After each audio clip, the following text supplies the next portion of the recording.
traduziu era um católico, chamam essa Bíblia de Bíblia Católica. Mas todas as Bíblias são as mesmas Bíblias porque foram traduzidas dos mesmos originais.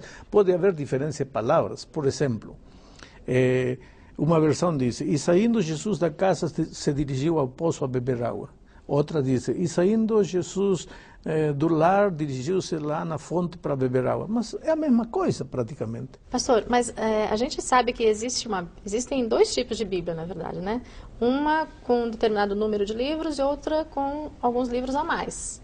Então, por que esses livros não são considerados verdadeiros, não são considerados inspirados? A Bíblia tem 66 livros, mas a Igreja Católica reconhece 73 livros. Exato. Ou seja, alguns livros que a maior parte das igrejas não aceita como livros inspirados. E por quê? Vou te ler um texto da Bíblia que me ajuda para isto. Está em Romanos, capítulo 3, versículos 1 e 2. Diz assim, qual é, pois, a vantagem do judeu? Ou qual a utilidade da circuncisão? Qual é o privilégio que os judeus têm? E veja o que o versículo 2 diz. Muita, sob todos os aspectos, principalmente porque aos judeus foram confiados os oráculos de Deus. Quer dizer, o povo judeu pode não ter aceitado Jesus, pode ter rejeitado Jesus quando ele veio a esta terra, o que quisermos. Mas o texto bíblico, inclusive o Novo Testamento, Paulo aqui em Romanos, diz, há um privilégio que o povo judeu tem, é que a eles foi confiada a palavra de Deus. E o povo judeu não aceita os livros apócrifos como livros inspirados. Por outro lado, Jesus mencionou muitas referências do Velho Testamento. Nunca um daqueles livros apócrifos. Os escritores do Novo Testamento usaram muitas referências do Velho Testamento, mas nunca um dos livros apócrifos. Por outro lado, todos os livros do Velho Testamento foram escritos ou em hebraico ou em aramaico. Mas estes livros apócrifos foram escritos em grego. Então temos muitas provas de que eles não são reconhecidos como livros inspirados por Deus. Quando eu olho para a Bíblia agora, pastor, 66 livros, foram 40 autores. No primeiro momento eu começo a folhear de um lado para o outro.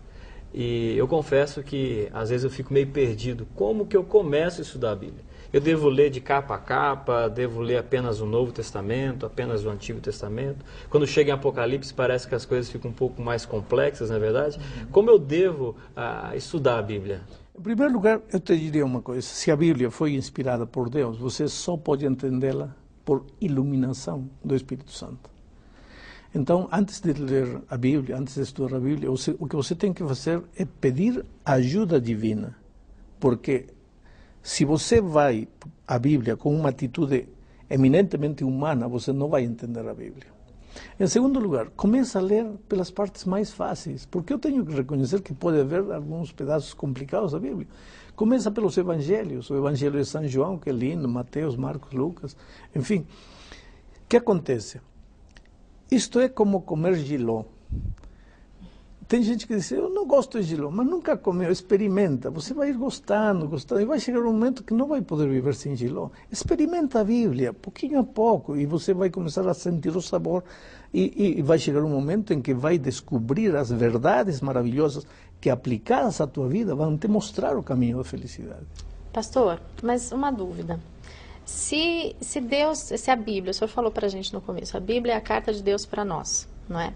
Normalmente, quando a gente escreve uma carta, a gente costuma ser muito claro do que a gente escreve, né?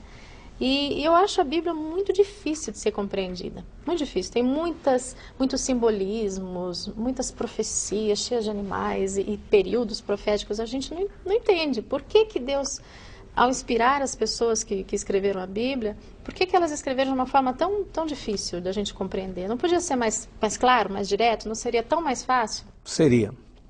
E em um estudo posterior, vamos estudar como os verdadeiros, sinceros homens de Deus que queiram seguir as instruções bíblicas serão incompreendidos, maltratados e até perseguidos. Então, para não fazer a vida tão difícil àqueles sinceros filhos de Deus, Deus escondeu, não digo que escondeu, Deus como que disfarçou a sua mensagem para que unicamente os sinceros de coração compreendam a palavra de Deus. Agora, como que unicamente os sinceros de coração? Porque para entender a palavra de Deus, você tem que ir como uma criança, com desejo de aprender. Você tem que ir com atitude humilde, tem que se despojar de seus preconceitos. Veja, a Bíblia é um livro perigoso. E te explico por quê. Porque se você pegar um texto da Bíblia, um verso da Bíblia, você pode falar a Bíblia disparates que a Bíblia nunca falou. Por isso, para que a Bíblia possa ser entendida, tem que ser estudada dentro do contexto. Por exemplo, vamos dizer que eu estou falando com a Márcia e contando para ela, olha, quando eu estava vindo para aqui, eu vi 2 motoristas brigando e um deles agarrou o outro do pescoço e disse, olha, vou te matar. E você nesse momento está passando no momento em que eu estou contando para ele e digo, vou te matar. E você ouve sair da minha boca a palavra, vou te matar. E você sai correndo e diz, aqui o pastor Bulhão falou, vou te matar. Falou para a Márcia que vai matar a Márcia. Espera, eu falei, vou te matar? Sim. Mas eu não disse que eu ia matar a Márcia. Eu estava contando para ela uma história. Mas você pega a palavra, vou te matar, e anda dizendo que... É decir, está escrito, mas não é isso que está querendo dizer. Para entender a Bíblia, você tem que ler o contexto, para saber o que o texto está falando. Agora vem uma pergunta que ninguém de vocês me fez. Por que com uma só Bíblia existem tantas religiões? Eu estava justamente pensando nisso, pastor, porque olha, tantas pessoas, justamente por ela ser muito complexa, cada um dá uma interpretação diferente. Como é que eu vou saber quem está falando a verdade? Aí que está, porque as pessoas pegam um verso, já, aqui diz assim, sim, diz assim, mas vamos ler o verso dentro do capítulo para ver de que está falando. Porque não é, diz assim, se você pega palavras isoladas, versos isolados, vai fazer dizer a Bíblia coisas que a Bíblia nunca falou. Por isso, para estudar a Bíblia, quer ver o que a Bíblia fala sobre graça, não pega um verso. Pega todos os versos da Bíblia que falam sobre graça. Quer ver o que a Bíblia fala sobre salvação? Pega todos os versos da Bíblia que falam sobre salvação. Não pode pegar um verso aqui isolado do texto e querer dizer a Bíblia diz isto porque não diz assim. Quando eu olho para a Bíblia, pastor, e de uma forma rápida, né? A impressão que me dá é que eu estou lendo um livro de história onde eu tenho o povo de Israel como centro. O povo de Israel realmente é o centro? Eu tenho que olhar para a Bíblia como um livro de história? Ou o que realmente é o mais importante de toda a Bíblia? Eu acho que o centro da Bíblia é o amor de Deus por você. Não por Israel, é pelo ser humano. Porque quando Deus criou Adão e Eva, não criou Israel. Adão e Eva não eram israelitas. Deus criou o ser humano e Cristo não morreu por Israel, morreu pelo ser humano. E quando Jesus voltar a esta terra, não vem para salvar Israel, vem para salvar o ser humano. É verdade que na Bíblia se menciona muito o povo de Israel, mas a Bíblia é uma carta de amor para você e para você e para mim. Eu quero chegar ao fim deste estudo falando especialmente para você que está assistindo este programa. Veja, você é a coisa mais linda que Deus tem nesta vida. Ele ama você, Ele gosta de você. Ele gosta de você como você não tem ideia. Agora, você acha que Ele te criou e te colocou neste mundo e diz assim, agora você vire-se aí e tente ser feliz do jeito que você puder? Não. Neste momento, Ele conhece tuas lutas, conhece tuas dores, teu sofrimento.